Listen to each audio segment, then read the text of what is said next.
Welcome to Voices of Experience, the official podcast of the National Speakers Association. I'm your host, technology strategist and futurist Crystal Washington. You're in for a treat on today's episode, Courses in Conspicuousness, as we have two legends in the VOE studio. First, we have Scott McKain sharing how you can make yourself stand out in a crowded market. Next, we have Simon Baily sharing things you need to know to craft a course that adds value. Last, but certainly not least, we have Caroline de Posada Rodriguez in studio to discuss NSA's youth program. Are you ready? Let's get started. On this segment of Voices of Experience, we have the Scott McKain. Scott's spoken in 50 states and 23 countries, and we are so excited because anyone who has ever paid attention to anything going on with NSA, you can't be in the room for more than about 15 minutes and not hear Scott's name. Scott, thank you for giving your precious time to us with Voices of Experience. You know, Crystal, the problem with a podcast is that they can't see how red my face is right now. So you're so kind. I really appreciate it. Thank you. It really is an honor to have you here. And so we're going to get right into the content here. And my first question for you is, how can a speaker go from filling a space in the program to being the main attraction the program is built around? Because you're known for this. Thank you. Well, one of the things I discovered is that if I just came in and did my thing, that I was filling a slot. But when I had content that mattered, then it was something that they would want to share with others. But then there's another layer to that as well, which is that you have to develop a theme. So when I started researching on creating distinction and wrote my book, I kind of became known as the distinction person. Okay. And so that became easy for organizations to say, you know, this conference is going to be about distinction, and who else would we have but the author of the book, Create Distinction?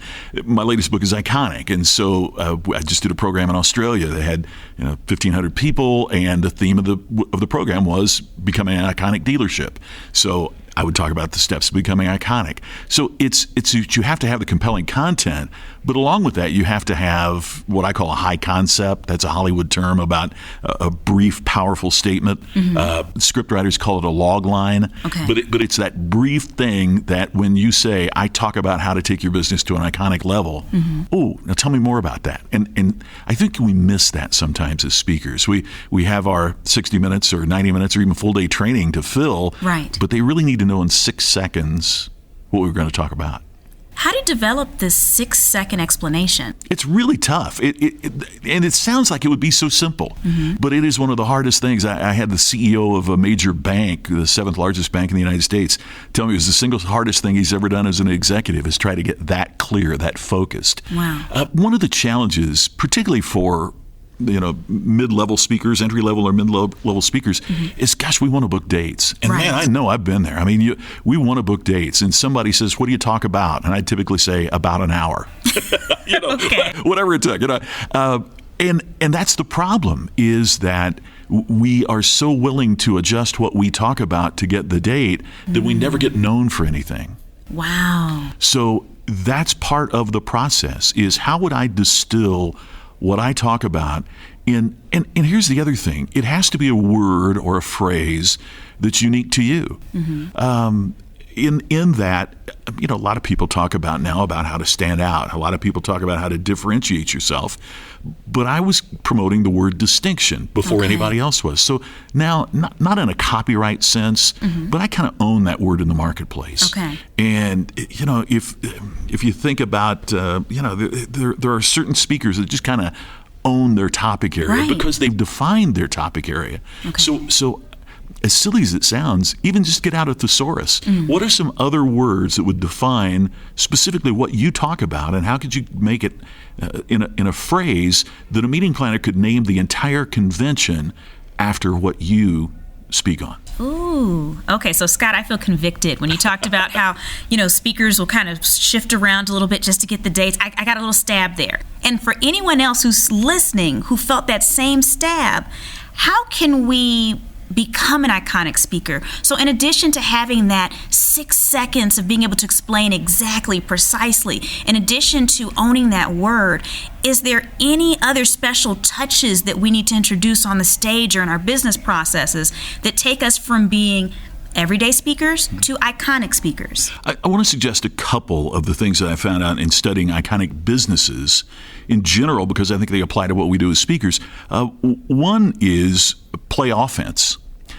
Those of us who are sports fans have heard forever that defense wins championships, which overlooks the statistic that the best offensive team has won the vast majority of Super Bowls. Oh. It's not true that defense wins championships, yet we are trying to be defensive in the marketplace. If I got a client, I'm going to make sure that no one else speaks for them. And what we have to do is be aware of what other speakers are doing in the marketplace, but we've got to chart a fresh course, because that's attractive to the marketplace. Innovation attracts. And so the way that you approach your career, in your marketing, even in your presentation, there has to be a degree of innovation in that to be attractive, to be recommended.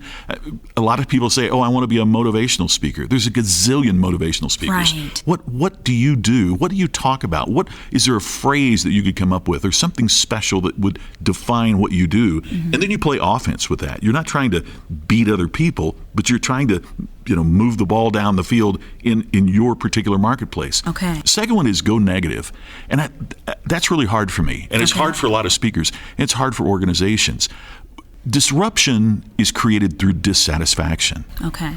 If the speaking industry or you as a speaker is going to be disrupted, it means somewhere in the process people were dissatisfied. There's a better way to do what they're doing other than what we're bringing. Okay. And so what happens, I think a lot of times, and I've been guilty of this, is that we try to solve the problem with the customer, but we don't resolve the issue that created the problem in the first place. Right? And so we make sure that client is happy, right, but we don't drill deep enough into what happened here. How do we go negative? Were we not unique enough in our material? Do we need to improve our speech? Do we need to... one of the things that I talk about a lot with speakers is that the most important thing is your speech. A lot of times we come to meetings like NSA Influence, and rightfully so. There's a lot of programs on marketing. There's a lot of programs on how to improve your social media. But part of what I'm hearing from meeting professionals is that there are some speakers that have great marketing, and once they get there, they can't deliver on stage, which means they never build momentum in their career, which means they don't build the word of mouth that it takes to get repeat and referral business. I would hope the reason I've been blessed to have longevity in the industry is because we want to be easy to work with, we want to do things right for our clients, but that the total experience is such that it's easy to repeat and to refer, because now I've become a safe choice. Okay. And you actually mentioned a word, longevity, that's going to bring us to our last question. If you were to rub a crystal ball and actually give one piece of advice to all the speakers who are listening, whether they're at the very beginning of their career, whether they've been doing this for 20 years and are really successful, what's one thing you would say that all speakers need to either do or be aware of to be relevant 5-10 years down the line? Crystal, death concerns me, but irrelevance terrifies me. Right? I mean, being irrelevant to me is the scariest thing in the world. But relevancy isn't necessarily having the newest thing. Relevancy is saying things that matter and move the audience. And part of what I'm learning right now is that nothing's new. Okay. Nothing's new. We have different tools. We have different approaches. But the things that really matter are the things that stand the test of time. Jim Rohn said you can't manufacture antiques. And I think a lot of us are trying so hard in thinking that relevance is, I've got to be on top of the next new thing, and I've got to think ahead of the marketplace. We're instead, maybe we need to go back to our core values, and maybe we need to start thinking about some of the basic things that we assume the audience has heard, but maybe they haven't explored as much as they should. Wow. What's interesting about what you just said is that I had the pleasure of speaking to a few speakers, seasoned speakers recently, one of them, Karen McCullough, and one of the things that she communicated is exactly what you said, that some of the things she had retired, she ended up bringing back out of retirement because these younger millennial audiences were unaware of some of these things that happened 30, 40 years ago. And so it's highly relevant, but if you're always looking to the future, you wouldn't even know that you need to bring back these very basic concepts that the next generation needs to hear. I'm so glad to hear that Karen said that, and I'm glad to hear that we're talking about it in this forum, because one of the things we sometimes forget as speakers, if I went to see Elton John, and Sir Elton came on stage and said, "Hey, I feel like doing a bunch of new songs tonight, so we're going to do all new songs." How would you feel about spending big bucks on that concert? I'm going to be mad. You want to hear the hits, right? Yeah. I mean, it doesn't. It doesn't matter what performer you're talking about, from Garth Brooks to Jay-Z. You spend your money. You want to hear the hits, right? And we as speakers, those upper level, higher level speakers, have developed a repertoire that we should think of as our greatest hits. Okay. And something happens with a hit, and that it might be a signature story. We tend to get tired of it because we told it so many times. Right. How many times has Beyonce sung Single Ladies? She doesn't think, oh gosh, another wonderful opportunity to go. Yeah, it's like, I'm sure in her head she thinks, I got to do that song again. But you know what? She does it because the audience wants to hear it. Right. And we're not famous and we don't have that degree, but there's certain signature stories that you may have in your repertoire that you retired, that there's really no good reason other than you're tired of it and the audience really needs to hear it. So go back and pull it back out. I got to tell you, there's a story I had not told forever. It's a signature story I have about forgetting to get a pair of cufflinks. And I was at a program, and my buddy Scott Stratton was in the audience. Okay. And right before I went on, they said, "Oh my gosh, there's somebody couldn't make it. Could you go 10 minutes longer than we talked?" I mean, literally, as I'm walking on stage. Wow. And so now I've got 10 more minutes. And so I didn't have time to prepare, so I just brought out this old story that I literally had not told for probably 7 years. Okay. And afterwards, Stratton, who's a great buddy of mine, walked up and said, "Man, that's the best story you got." Wow. And I thought, and I wasn't going to tell it had it not been, so now I've worked it back in, the keynote, because we tend to forget sometimes. The other thing that happens too is if as a upper level speaker, if you've got these great stories and you worry about, have they heard them before? There's a story I tell about a taxi driver in Jacksonville, Florida, and I thought, this group has heard me. I'm not going to tell that again, right? I mean, because like a third of the group had heard me, 2/3 hadn't, but a third had heard. And I thought, I'm not going to take a chance. I had so many people come up and go, "I can't believe you didn't tell that story. I told all my friends, you wait till he tells that story. You're going to love it." So not only did 2/3 of the audience that hadn't heard it, I also disappointed some that had heard it, who now were the experts right before the speech. Right. They're bragging, "Oh, wait till you hear this guy. He's got this great story." And I didn't play my hit. And we need to think about that. We need to be aware of not being repetitive, but we also have to appreciate that we're there for the audience, not for our ability to, here's some new stuff. Yeah, sometimes we need to polish off the hits and bring them back out. So it sounds like one of the keys to having longevity is remembering what got us there in the first place. Oh gosh, you nailed it. Absolutely. Now that you know how to stand out, let's package that into a course. How do you craft solutions versus content, and what the heck is a go-do? You're about to find out. So on this session of Voices of Experience, we have the Simon T. Baily.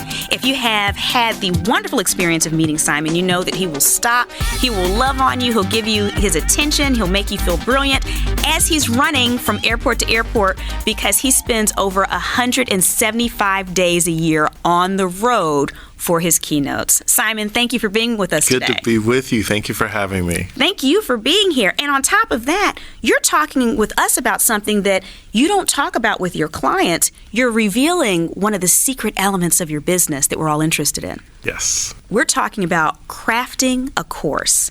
And I can't tell you how excited I am about this, because I remember years ago when we were keynoting at an event together and you told me you were in the process of creating this back end. So out of curiosity, from your experience, what kind of professional speaker topics can make a good online course? So one of the topics I think that I really believe in, that's forever evergreen, is how to build business relationships. Because relationships are the currency of the future. Everyone listening to us has to really think about, I relate to the cargo in your ship. And wherever you are going on the ocean of life, you carry me with you because we have a relationship.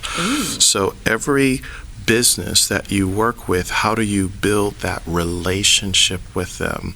By listening more, talking less, asking specific questions, because the quality of your questions determine the quality of your answers, and then taking that information to shape and frame your course.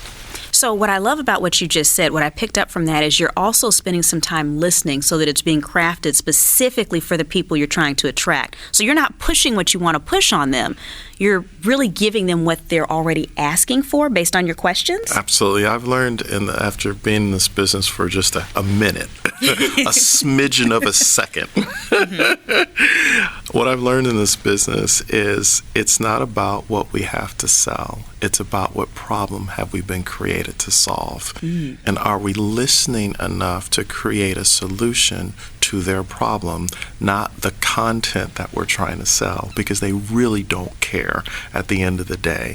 So how are we wise enough to come alongside them and say, here's what I heard them say, this is what they mean, now let me find somewhere in the middle where I can add my brilliance to the mix. So you're actually translating what they're telling you, because it sounds like sometimes what people say isn't even all the way what they mean. So you're taking what they're saying, you're translating that in a way so that now you can service that need. Absolutely. So then when you create the course, it's evergreen and it speaks to many people at different levels, but you use their language to really make sure it connects. I love that. Now, when you talk about creating this course now to address that need, are there necessary elements for a compelling course? Do all courses need video? Do they need things in the mail? Do they need subscription boxes? Like, what do we need for a compelling course? So a compelling course, and I'm going to use LinkedIn Learning as an example because that's who I have been partnering with to actually put my courses on their platform. One of the things that LinkedIn really drilled in my head is we have to speak to a specific problem. We need to have an avatar as we think about that problem. And how will you carry on a conversation with that avatar or archetype or person where they will understand it? And how do we tell a story? How do we make a point? And how do we give the how-to? But the story has got to support the point, and the point has got to build on the how-to. And the how-to, you've got to go deep. So you can't just do, an inch wide and a mile deep. They want you to do, they want you to drill deep and go a mile deep with that client.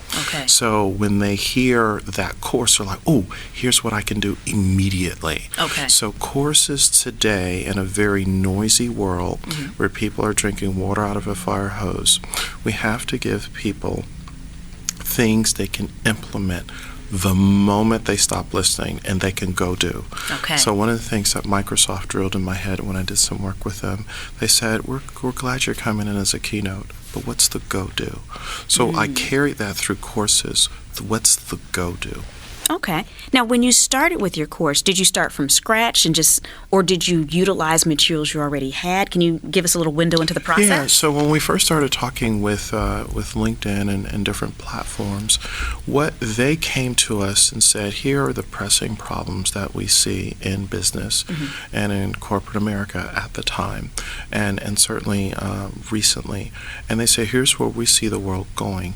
Do you have content that is a solution that we can put towards this problem that will be evergreen? So one of the things was, is it evergreen? Is it going to still be relevant 5 to 10 years from now? And how do we language things in such a way where the solutions are simple to implement, but people can also go back and measure to say, I did that. What was the outcome? And because you're developing behaviors and habits as people listen to your course. And so are the modules building on each other? And are they really micro enough? So, their whole methodology is micro content in 3 to 5 minute segments. So if it can't be said in 3 to 5 minutes, it cannot be said. But what we started doing is we started working through Google Docs, just on literally scripts. And I'm like a jazz artist, I like to riff, I like to go where it goes. But one of the things I learned in creating a course is getting in front of the teleprompter and actually reading the teleprompter based on what you've created. Okay, so Google Docs is one of the tools that you use. And Yes. for anyone that's not familiar, it allows multiple people to work on something at the same time and track changes in real time. Are there any other tools that speakers might need to start creating their online courses today? They might listen to you and they might go out there and do that. Should they start doing surveys or any kind of tools you can think of that would be necessary? There are three things. So obviously there's SurveyMonkey, which is a tool that people can use to really get surveys from different people based on questions that you've put together and when you want to find out specific information. Another interesting tool is, after you use SurveyMonkey, a tool that we often refer to is when we go to PowerPoint, we look specifically what are the notes that we're going to put in PowerPoint that's going to come up when we are teaching the course. So if there is something I don't remember and I'm saying this is what the course is, I just have a word in the notes area of PowerPoint to jog my memory. And then I'm like, oh, okay, boom, that's what that means. And that's something that we really, really, really love. And then the other interesting thing, on the iPhone, there's an app you can download, and you can probably do it in Android, called iRecorder. And iRecorder allows you to record your voice in a studio quality sound, so you can get a feel of what does it sound like when you actually record the course. It's going to sound like this. It's going to feel like that. And you get to hear, oh, maybe I need to say this over again, or maybe I need to put a little bit more emphasis or a little bit more energy. Because of the studio quality of iRecorder, it allows you to go back and really hear like that crystal clear sound, or where you may have butchered a word, or phrase. So, yeah. Okay. Now, even with those tools, and I love those, you mentioned PowerPoint, you mentioned SurveyMonkey, Google Docs, and then what was the name of the app again? Recorder. iRecorder. Perfect. So with all of these being utilized, are you seeing any trends in terms of what type of materials course participants are wanting? Do you need to have a physical workbook? Can it be a PDF? Are they okay with just audio? Does it have to be visual? Just based on your experience. So I think old school meets new school. In a new school world where everything is streaming, everything is downloadable, old school still likes to print and write. So what I would say, create that PDF that is downloadable, that people can print on their own and have to fill in the blanks.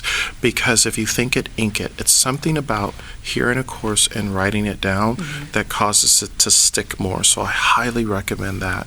The second thing to think about is giving, throughout your course, giving specific quizzes and different things for people to do that engages them along the way. So you're just not want, but then they can stop and say, so what does this mean to me? Let me test my knowledge. Let me see if I understand how to utilize that principle that was just taught.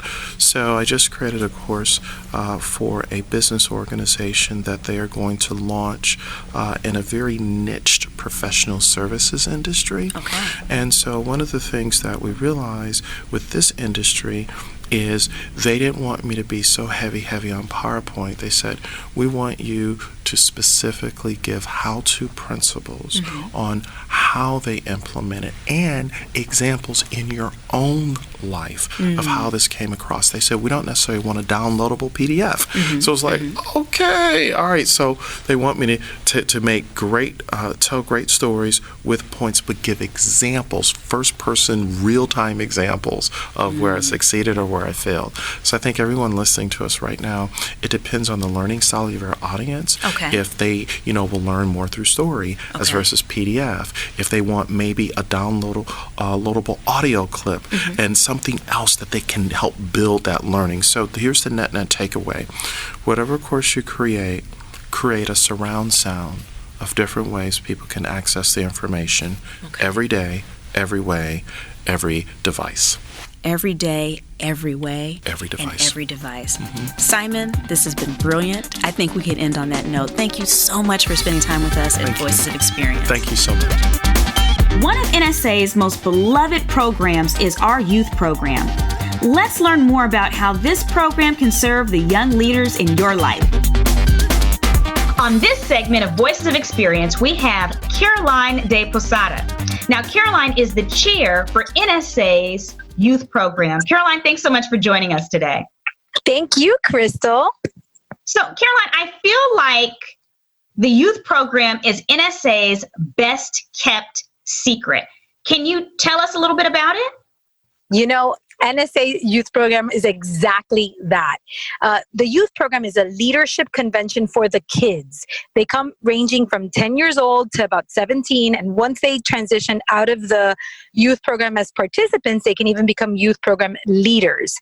And it is absolutely a wonderful program. It teaches them about speaking skills, presentation skills, self-esteem, leadership, overcoming obstacles.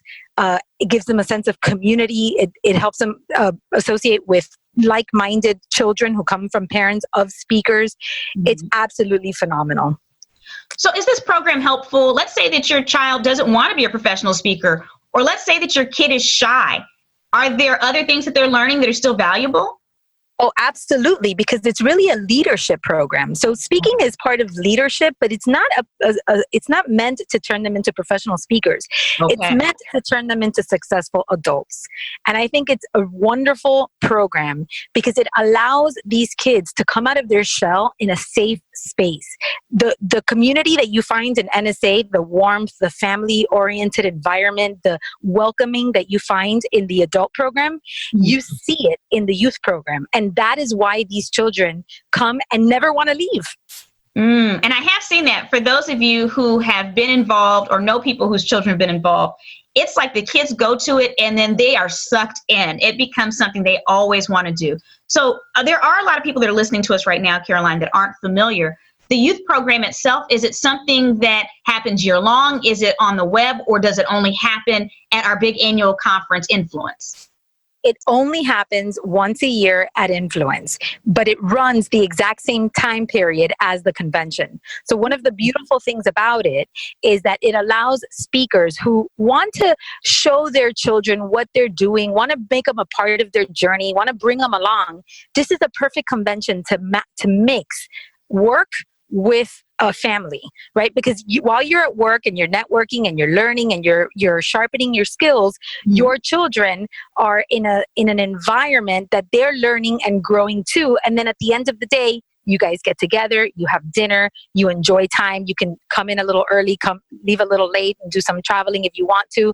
But it is really a beautiful experience for both the adults and the children when you get to see, when you get to spend those 5 days at Influence together. What impressed me about what you said, Caroline, is that not only is this, Influence is that it's not just the event that's for the adults, for us professional speakers that are trying to grow our businesses and just, become better professional speakers.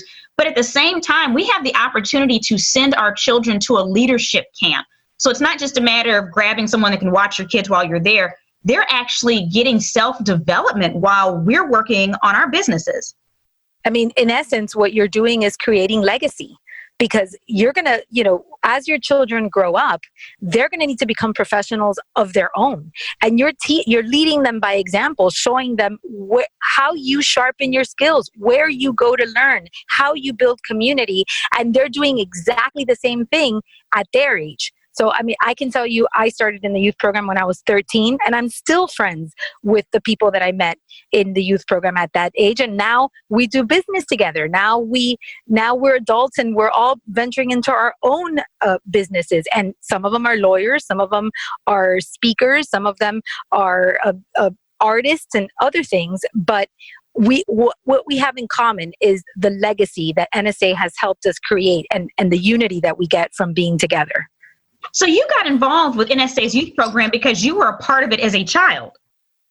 Yes, actually, the only reason I'm a member of National Speakers Association today is because my father brought me when I was 13. I loved it so much that we ended up doing the youth program until I aged out. And then I joined NSA as an adult. And now my father has passed away, but he left me my NSA family. He left me those people. When I walk in through those hotel doors and I walk into Influence every year, it's as if my dad were there with me, because the memories we created and the times that we shared there and the people that remain that open their arms to me is something that I don't think anybody else has what we have in NSA. That's why it's such a beautiful secret. For more information on the youth program, please visit nsaspeaker.org /attend/influence20/youth-program. Thank you for tuning in to Voices of Experience, the podcast of the National Speakers Association. Catch us on your favorite podcast app, YouTube, and NSA's social media profiles. I'll see you next week.